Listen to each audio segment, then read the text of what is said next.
Good morning, everybody, and welcome to Day 5, the final day of our Virtual Safety Week. We'd like to take a few minutes today to highlight some of the work we have ongoing, as well as our backlog out in front of us. As we have previously discussed, Johansen and Highmark are continuously evolving and improving. Our current work portfolio reflects this fact and represents a mix of work that includes deep utility installation, intricate architectural concrete, phased mass grading, site development, concrete pavement, multi-phase construction planning, multi-span precast girder bridge construction, wetland mitigation work, hydropower task order work, power distribution site development and foundation work, and detailed large diameter roundabout concrete work, and saw cutting. And on and on and on the work goes. Our excavation of this work is also diversified. We build our work as a subcontractor and a prime contractor. We maintain a balance of lump sum, unit price, general contractor, construction manager, also referred to as GCCM, and design build work. Our ability to successfully complete and win work in these different roles and within these different types of projects speaks to our adaptability and resiliency as an organization. As Jalen indicated in our Day 1 discussion regarding COVID-19, our 2020 backlog is strong. In fact, our first quarter revenue pre-COVID-19 was the highest it had ever been in company history. We have solidified much work that still needs to be built, and we got a chance earlier to meet and discuss some of this work with a few of our managers who oversee these efforts. Let's hear now what they have to say. The next 6 to 12 months backlog for Highmark Flatwork is very promising. A couple different jobs that are going to be huge anchors for us are the SWK job, Downtown Redmond Connector, Tom Coast Project, Juanita Way, and 93rd with Roglands Construction down out of Lacey. All three projects will kind of keep us busy for the next 12 to 18 months. We'll continue to look for the fillers to keep going and keep our guys rolling. I do think this year's going to be a little bit different than the last. I think we're going to be able to pick up everybody else's layoff, and we're going to continue to build the company and roll into 2021. Permitting delays regarding COVID-19, that's been a real issue for us.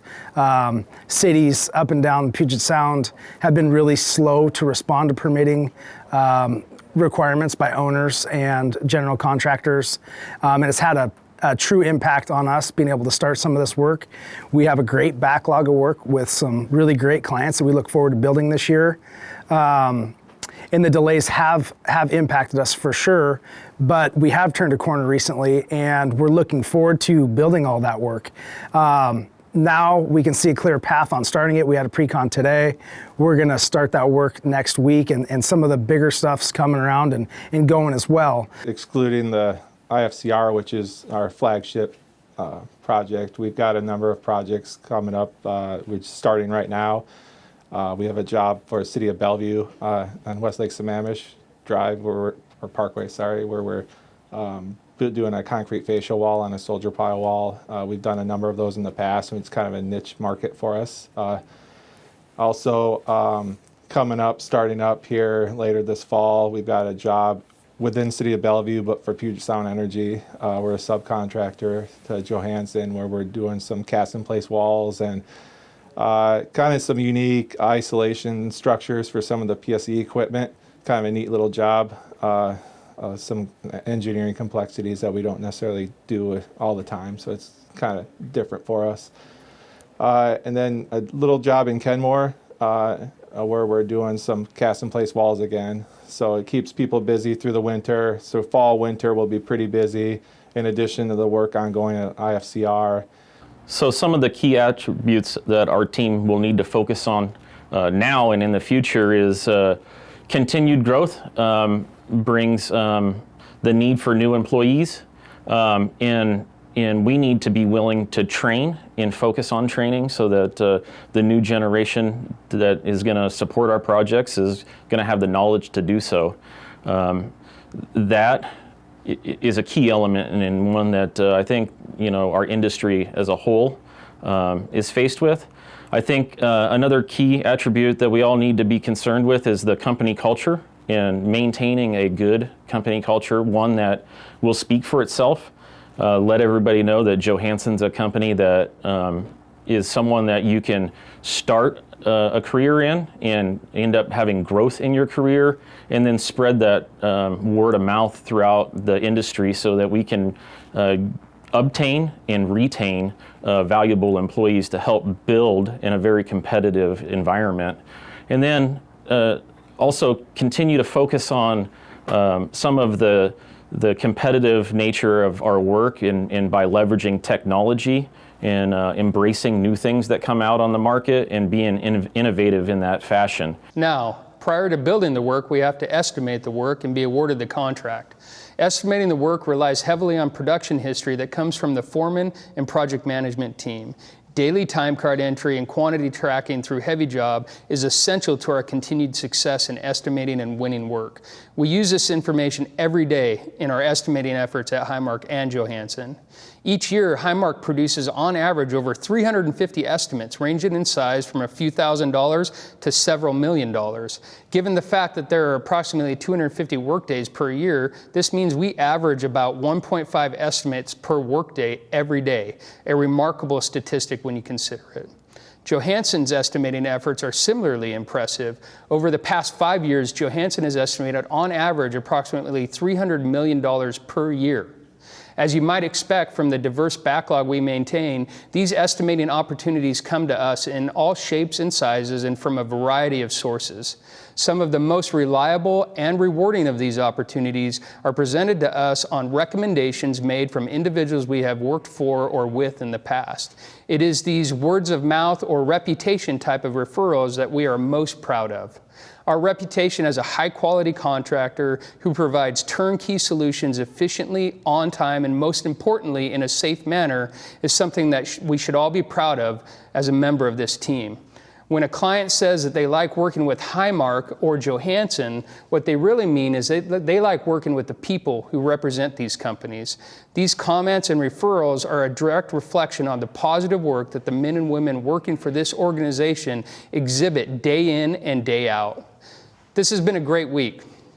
There's been much hard work and preparation put into this effort, and we would like to thank everyone that has had a hand in this, especially Rachel Turner, our human resource representative, and Tony Barabee, our safety officer, as well as Christian Westman, our keynote speaker. In closing, I'd like to ask Jake and Jalen to also share what this week has meant to them and points of reflection that they would like to share with us. Jalen? Thanks, Shane. I think this is another great example of Highmark and Johansson's ability to diversify given the current situation. We saw it as an opportunity to modify our all-hands safety meeting from what we've typically done year after year. This is a little bit different than what we're used to, and as you and Tony spoke about earlier this week, a little bit out of everybody's comfort level. But it's a great opportunity to show that Johansson and Highmark is consistently evolving with safety, and safety isn't something that you can just pick and choose when you want to focus on it or not. We could have easily just, I think, canceled this all-hands safety meeting this year and nobody would have questioned us about it. But we found a way around it, and we look at it as an opportunity to actually, I think, do something that nobody else has done before and make our program that much stronger. Now we're going to hear from Jake. Jake?